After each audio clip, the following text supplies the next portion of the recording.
የሰዓቱን አጫጭር መረጃዎች ይዤላችሁ ቀርቤያለሁ። እስከ ፍጻሜው ድረስ አብራችሁን ቆዩ። በዚህ ሰዓት የመረጃ ጊዜ 3 ያልኳቸውን መረጃዎች አስደምጣችኋለሁ። ፑንትላንድ የአይኤስ ተዋጊ የሆኑ 23 ኢትዮጵያውያን መያዟን አስታወቀች። በኢራን ተቃውሞ በሺዎች የሚቆጠሩ ሰዎች መገደላቸውን የሀገሪቱ ጠቅላይ መሪ አረጋገጡ። የሶሪያ መንግስት ራስ ገዝ የነበሩ አካባቢዎችን ለመቆጣጠር የሚያስችለውን ስምምነት ከኩርድ ኃይሎች ጋር ተፈረመ። ፑንትላንድ የአይኤስ ተዋጊ የሆኑ 23 ኢትዮጵያውያን መያዟን አስታወቀች። የሶማሊያ ግዛት የሆነችው ራስ ገዟ ፑንትላንድ በቁጥጥር ስር ከዋለቻቸው 53 እስላማዊ ታጣቂ ወይም አይኤስ ተዋጊዎች መካከል ግማሹ ገደማ ኢትዮጵያውያን መሆናቸውን አስታወቀች። የፑንትላንድ ጸረ ሽብር ዘመቻ በማህበራዊ ሚዲያ ገጹ ኢትዮጵያውያን እንደሆኑ የገለጻቸው 26 አይኤስ ተዋጊዎች ፎቶአቸውንና ስማቸውን ዝርዝር ይፋ አድርጓል። የአይኤስ ተዋጊ እንደሆኑ የተገለጹት ግለሰቦች የተያዙት አልሚስካት በተባለው ተራራማ አካባቢ ከተደረገው ውጊያ በኋላ መሆኑን የፑንትላንድ ጸጥታ ኃይሎች ቅዳሜ ጥር 9 2018 ዓ.ም ገልጸዋል። የፑንትላንድ ኃይሎችና አይኤስ ለአንድ ዓመት ገደማ በአልሚስካት ውጊያ ሲያደርጉ የቆዩ ሲሆን አይኤስ በዚህ አካባቢ ግዙፍ ምሽጎችም ነበሩት። የፑንትላንድ ኃይሎች በግዛቷ በሚንቀሳቀሰው አይኤስ ላይ የከፈተችው ሰፊ ወታደራዊ እንቅስቃሴ አካል የሆነው ይህን ዘመቻ ያከናወኑት በተባበሩት አረብ ኤሚሬትና በአሜሪካ እገዛ እንደሆነም አስታውቋል። የጸረ ሽብር ዘመቻው ጀግኖች የፑንትላንድ ኃይሎችን በተባበሩት አረብ ኤሚሬትና አሜሪካ እገዛ አልሚስካት ውስጥ አይኤስን አሸንፈዋል፣ በዘመቻው መጨረሻ ደረጃ ላይ ነው ሲሉም በኤክስ ገጻቸው ላይም ገልጸዋል። ከዚህ ልጥፍ ጋርም የአይኤስ ተዋጊ ናቸው የተባሉ 53 ሰዎች ፎቶ፣ ስማቸውና ዜግነታቸው ተጠቅሶን ተለጥፏል። እነዚህ የውጭ ሀገር ተዋጊዎች የኢትዮጵያ፣ ሳውዲ አረቢያ፣ ቱርክ፣ ሞሮኮ፣ ሶሪያ እና ታንዛኒያም እንዳሉበት ተጠቅሰዋል። የፑንትላንድ የጸረ ዘመቻ እንደሚያሳየው ግማሽ ገደማ ወይም 26 ያሉ ሰዎች ዜጎች ኢትዮጵያዊ ናቸው። በሁለተኛም ደረጃ የተቀመጡት የየመንና የሞሮኮ ዜጎች ናቸው። የሁለቱም ሀገራት ዜጎች ያላቸውን 99 ሰዎች እንደተያዙም ተነግሯል። 5 ታንዛኒያውያን፣ 2 ቱርካውያን እንዲሁም 2 የሳውዲ አረቢያና የሶሪያ ዜጎች ያላቸውን እንደያዙ የፑንትላንድ መረጃም አስታውቋል። የውጭ ሀገር ተዋጊዎችን በቁጥጥር ስር መዋሉን ተከትሎ ቢቢሲ ሶማሊያ ያናገራቸው የፑንትላንድ የማስታወቂያ ሚኒስቴር ማህሙድ አይዲድ ዲሪር ከየትም ይምጡ ከየት ከሩቁም ይሁን ከቅርብ ሁሉንም አንድ አይነት ርዕዮተ ዓለም የሚከተሉ ናቸውም ተብሏል። ይህ እርምጃ የፑንትላንድ ኃይሎች ቡድን ላይ የተቀናጀ ስኬትና የአይኤስ ቡድን መሸነፍን ማሳያ ነውም ብለዋል። የማስታወቂያ ሚኒስቴሩ እንደተናገሩት የተያዙት ሰዎች ማንነትና ዜጎች ይፋ የተደረገው በ3 ምክንያቶች ነው። በቀዳሚነት የተጠቀሱት ምክንያቶች የፑንትላንድና የሶማሊያ ሕዝብ የተገናኘው የጦር ድል የተገደሉትንና በሕይወት ያሉትን ጠላቶች እንዲያውቁ ለማድረግ ነውም ብለዋል። ሁለተኛው ምክንያት የተያዙት ሰዎች ከመጡባቸው ሀገራት ጋር የሚገናኝ እንደሆነም ተናግረዋል። ግለሰቦቹ የመጡባቸው ሀገራት ዜጎቻቸው እዚህ ችግር እየፈጠሩና ጥፋት ለመፈጸም እያቀዱ መሆኑን እንዲረዱልን ማረጋገጥ እንደምንፈልግም ብለዋል። በአፍሪካ ቀንድ የተከሰተውን ጂኦፖለቲካዊ ለውጥ ተከትሎ እዚህ አካባቢ ያለውን ነባራዊ ሁኔታ የተቀረው ዓለም እንዲያውቅ ለማድረግ እንደሚልም ደግሞም በሶስተኛነትም ተነስቷል። የተያዙት ሰዎች ከመጡባቸው ሀገራት መካከል ከሶማሊያ ጋር የየብስ ወይም የባህር ድንበር የሚጋሩ 3ቱ ብቻ ናቸው።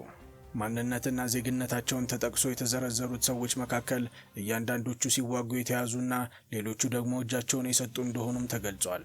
የማስታወቂያ ሚኒስትሩ ማህሙድ በቁጥጥር ስር ዋሉ ያላቸውን የውጭ ሀገር ተዋጊዎች በማንኛውም ወንጀለኛ ላይ የሚወስደውን እርምጃ እንደሚወስዱባቸውም ገልጸዋል። ዓለም አቀፍ ማህበረሰብ እንደ አሸባሪዎች እንደነበራቸው ሚና በተለያየ መንገድ ይዘዋቸዋል። ተራ ወታደር የነበረው ማን ነው? ተሳስቶ ወደዚህ መንገድ የገባው አሁን የሚጸጽተው የትኛው ነው? እንዲሁም በዓላማው አምኖ መሪ የነበረው የትኛው ነው የሚለው ይታያል።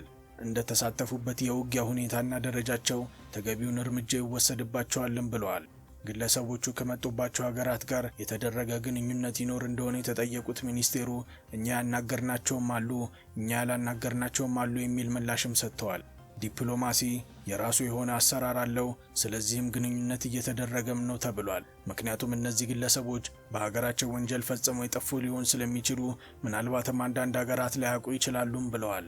ወንጀለኛ ሰው የሚቀጣው ወንጀሉን በፈጸመበት ቦታ እንደሆነ ያነሱት የማስታወቂያ ሚኒስቴሩ ነገር ግን በደህንነት ጉዳይ ላይ ከዓለም አቀፍ ማህበረሰብ ጋር የጋራ ትብብር እንዳለም ጠቁመዋል። አሁን ይፋ ከተደረጉት በተጨማሪም በፑንትላንድ እስር ቤቶች ውስጥ የሚገኙ ሌሎች የውጭ ሀገር ዜጎች ያላቸውን የአይኤስ አባል መኖራቸውንም አክለዋል።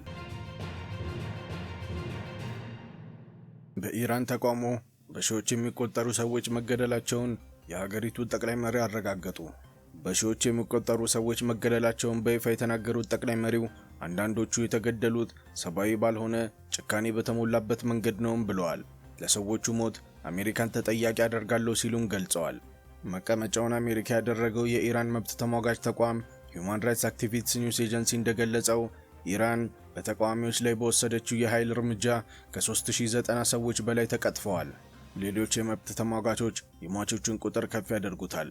ኢንተርኔት ከተቋረጠ ቀናት በማለፉ ትክክለኛውን ቁጥር ለማጣራት አዳጋችም ሆኗል።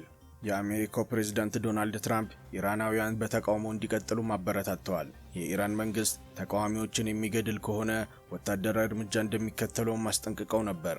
የኢራን ብሔራዊ መገናኛ ብዙሃን እንደዘገበው የሀገሪቱ መሪ አሊ ካሚኒ ቅዳሜ ባደረጉት ንግግር ከአሜሪካና ከእስራኤል ጋር ትብብር ያላቸውን በሺዎች የሚቆጠሩ ሰዎችን ገድለዋል፣ ቀውስን ፈጥረዋል ብለዋል። ለሟቾቹ ለወደሙትና የኢራን ስም ለመጥፋቱ ተጠያቂው የአሜሪካው ፕሬዝዳንት ነው ብለን እናምናለን ሲሉም አክለዋል። ከምጣኔ ሀብት ጥያቄ ጋር በተያያዘ የተነሳው ተቃውሞ መሪውን ከስልጣን እንዲወርዱ ወደ መጠየቅም ተሸጋግረዋል። የኢራን መንግስት ተቃውሞ በሀገሪቱ ጠላቶች የተቀነባበረ ሁከት እንደሆነም ገልጸዋል። ቢቢሲ ፐርሺያ እና ቢቢሲ ቬሪፋይ ያረጋገጧቸው ተንቀሳቃሽ ምስሎች የጸጥታ ኃይሎች ተቃዋሚዎች ላይ ሲተኩሱም ያሳያል። የኢንተርኔት ትስስር የሚከታተለው ኔትወርክስ እንዳለው በሀገሪቱ ኢንተርኔት እንደተቋረጠ ሲሆን አጠቃላይ የኢንተርኔት ትስስሩ 2%ም ሆኗል። ባለፉት ጥቂት ቀናቶች የወጡ ዘገባዎች አለመረጋጋቱን እንደቀነሰ ቢጠቁሙም ሙሉ መረጃ ግን ማግኘት አልተቻለም።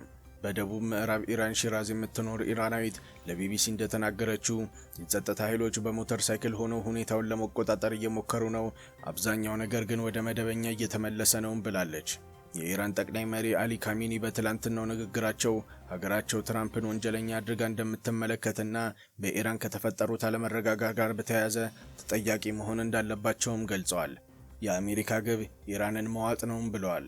የአሜሪካ የውጭ ጉዳይ መስሪያ ቤት እንዳለው ኢራን የአሜሪካ ወታደሮች መቀመጫ ለመምታት እየተዘጋጀች እንደሆነ መረጃን ደርሶናል ብለዋል። ኢራን ከትራምፕ ጋር ጨዋታ ከጀመረችና ጥቃት ከፈጸመች በጣም ጉልበት ካለው ኃይል ጋር ትላተማለች ሲሉም አክለዋል። ትራምፕ በኢራን ግድያው ቆሟል ቢሉም ወታደራዊ እርምጃ የመውሰድ አማራጭ አሁንም እንዳለ ገልጸዋል። አሜሪካና ዩናይትድ ኪንግደም በኳታር አልኡዲድ የአየር ኃይል መቀመጫ ያላቸውን ሰራዊት ቁጥር ቀንሰዋል። የአሜሪካው ባለስልጣናት ለቢቢሲ አጋር ሲቢኤስ እንደተናገሩት አሜሪካ ወታደሮቿን የቀነሰችው ለቅድመ ጥንቃቄ ነው ሲሉም ገልጸዋል። የሶሪያ መንግስት ራስ ገዝ የነበሩ አካባቢዎችን ለመቆጣጠር የሚያስችለውን ስምምነት ከኩርድ ኃይሎች ጋር ተፈረመ። የሶሪያ መንግስት በኩርድ ከሚመራው የሶሪያ ዲሞክራሲ ኃይሎች ጋር አፋጣኝ ሀገር አቀፍ የተኩስ አቁም ስምምነት ማድረጉን አስታወቀ። የሶሪያ መንግስት በዚህ ስምምነት አማካኝነት አብዛኛውን የሀገሪቱን ክፍል በቁጥጥር ስር ማስገባቱን የሶሪያ መንግስት መገናኛ ብዙሃን ዘግቧል። ለሁለት ሳምንት ገደማ የተካሄደውን ውጊያ ያስቆማል የተባለውን የስምምነት ታጣቂዎቹ ኃይሎች በሶሪያ ወታደራዊና መንግስታዊ ተቋማት ውስጥ እንዲካተቱ እንደሚያደርግም ተገልጿል። ስምምነቱ በአጠቃላይ 14 ነጥቦችም ይዟል። ፕሬዝዳንት አህመድ አልሻራ በደማስቆ በሰጡት መግለጫ ስምምነቱ የሶሪያ መንግስት ተቋማት የምስራቅና ሰሜናዊ ግዛቶች በሆኑት አልአሳካ፣ ዴር ኦዜር እና ራቃ ላይ ቁጥጥራቸውን መልሰው እንዲያረጋግጡ እንደሚያስችልም ተናግሯል። ስምምነቱ ላይ የተደረሰው ፕሬዝዳንት አልሻራ በደማስቆ ከአሜሪካ የሶሪያ ልዩ መልእክተኛ ቶም ባራክ ጋር ከተወያዩም በኋላ ነው። የሶማሊያ ዲሞክራሲ ኃይሎች አዛዥ ማዝሉም አብዲ በስብሰባው ላይ እንዲገኙ ቢጠየቅም በአየር ሁኔታ ምክንያት መጓዝ ባለመቻላቸው ጉብኝቱን ወደ ሰኞ መራዘሙ አልሻራ ተናግሯል። አዛዥ አብዲ በቴሌቪዥን ባስተላለፉት መልእክት ስብሰባ መኖሩን አረጋግጣለሁ፣ ከዋና ከተማው ሲመለሱም ስለ ስምምነቱ ዝርዝር መረጃዎች ለሶሪያ ኩርዶች እንደሚገልጹም ተናግረዋል። በኩርድ የሚኖሩ ኃይሎች የራሳቸውን የራስ ገዝ አስተዳደር ከመሰረቱ ከ10 ዓመት ገደማ በፊት ሶሪያ የእርስ በርስ ጦርነት ውስጥ በነበረችበት ወቅት ነው። በአካባቢው አይሲስን ለመዋጋት ለእነዚህ ኃይሎች አጋር አድርጋ የነበረችው አሜሪካ በትጥቅና ስልጠና ጠንካራ ድጋፍ ታደርግላቸውም ነበር። የኩርድ ኃይሎች በአሜሪካ ድጋፍ አይኤስን ከአብዛኛው የሰሜን ምስራቅ ሶሪያ ያስወጡ ሲሆን የኩርድና የአረብ ማህበራት በብዛት የሚኖሩባቸው አካባቢዎችንም ሲያስተዳድሩ ቆይተዋል።